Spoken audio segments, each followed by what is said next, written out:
পর্দায় প্রত্যেককে স্বাগত জানাচ্ছি। এই মুহূর্তে আপনাদের সাথে আমি রয়েছি অঙ্কিতা। চোখ রাখছি এই মুহূর্তের গুরুত্বপূর্ণ খবরগুলির মধ্যে। প্রথমেই চোখ রাখছি আবহাওয়ার দিকে, কারণ সকাল থেকেই মেঘলা আকাশ পরিলক্ষিত হয়েছে। আগামী 4 তারিখ পর্যন্ত রাজ্যে বৃষ্টির সতর্কবার্তা থাকছে। মহালয়ের সকালে বাংলা সহ একাধিক রাজ্যে বৃষ্টির পূর্বাভাস রয়েছে। অন্যদিকে উত্তর পূর্বের এই রাজ্যেও বৃষ্টির সম্ভাবনা কিন্তু থাকছে। বিস্তারিত জানবো, টেলিফোন লাইনে যুক্ত হয়ে গেছে নিউজ ভ্যানগার্ড প্রতিনিধি সুপ্রীতি মুখার্জি। সুপ্রীতি, মহালয়ের সকালে বাংলায় বৃষ্টির পূর্বাভাস দিচ্ছে, তবে রাজ্যের কি পরিস্থিতি, হাওয়া অফিস কি বলছে?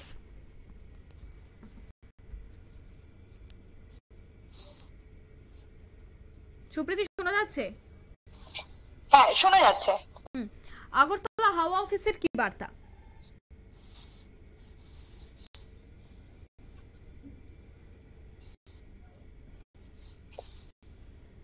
সুপ্রীতি, শোনা যাচ্ছে? আমাকে কি শোনা যাচ্ছে? বলো। দেখো, এই মুহূর্তে দাঁড়িয়ে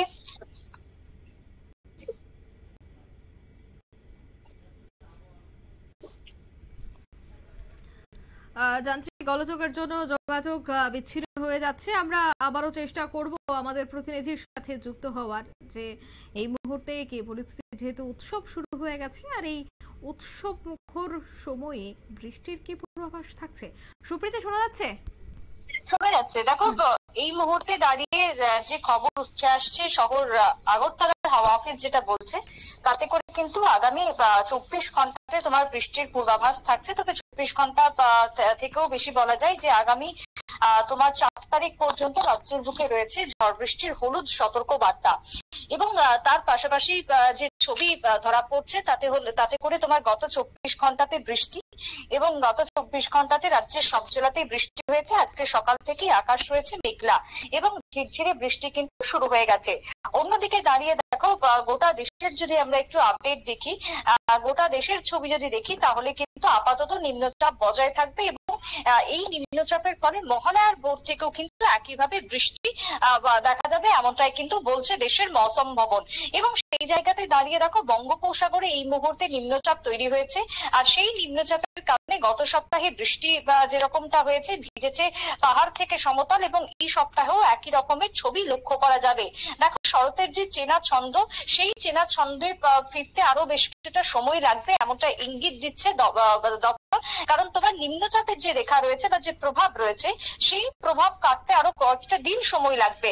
এবং এই প্রভাবটা যখন কেটে যাবে নিম্নচাপের, তারপরেই কিন্তু শরতের সেই মেঘ এবং শরতের সেই আবহাওয়া সেটাই কিন্তু পরিলক্ষিত হবে। তবে দেখো, আগামী বুধবার হচ্ছে মহালয়া, সেদিন সকাল থেকে রোদ ঝলমলে আবহাওয়া থাকলেও কিন্তু নিম্নচাপের একটা ভ্রুকুটি থাকছে, এমনটাই কিন্তু মনে করছে দেশের মৌসুম ভবন।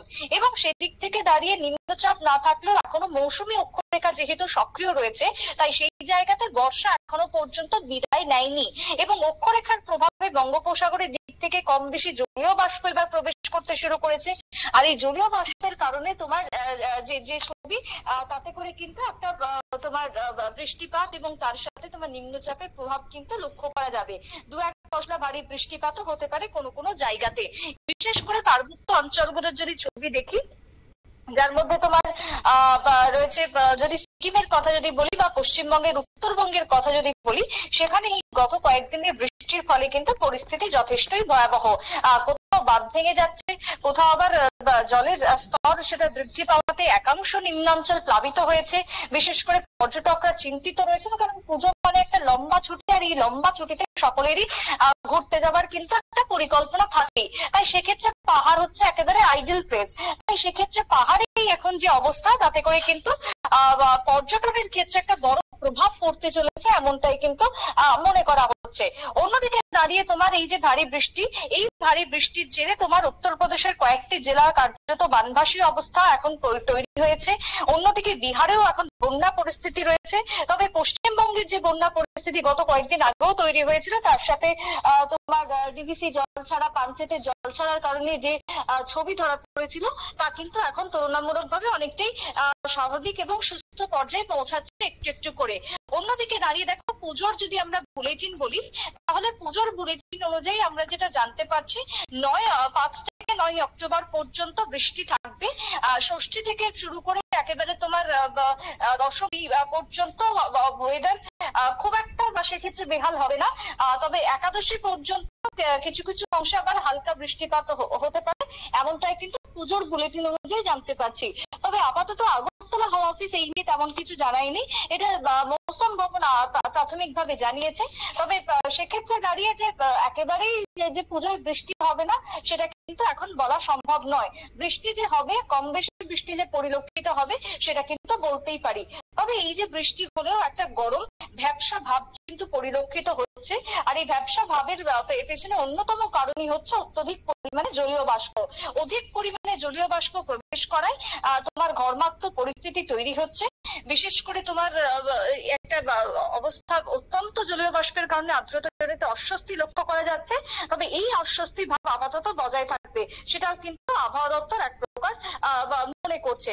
তবে আজকের তেমন কোনো উল্লেখযোগ্য আজ বা কালকের ক্ষেত্রে পূর্বাভাস নেই। আপাতত পক্ষে তোমাকে বলতে পারি যে একেবারে 5 তারিখ পর্যন্ত তোমার এই হলুদ সতর্কবার্তা থাকছে, অর্থাৎ যখন তখন বৃষ্টি, আবার যখন তখন তীব্র রোদের কারণে তোমার নাজেহাল অবস্থা কিন্তু হবে রাজ্যবাসী, সেটা কিন্তু আপাতত পক্ষে আমরা বলতে পারি। অঙ্কিতা, একদমই ধন্যবাদ সুপ্রীতি। অর্থাৎ হাওয়া অফিসের যে বার্তা তা অনুযায়ী আগামী 4 এবং 5 তারিখ পর্যন্ত রাজ্যের জন্য বৃষ্টির হলুদ সতর্ক বার্তা থাকছে। সকাল থেকে রাজধানী আগরতলায় বৃষ্টি পরিলক্ষিত হচ্ছে, বিক্ষিপ্ত বৃষ্টি।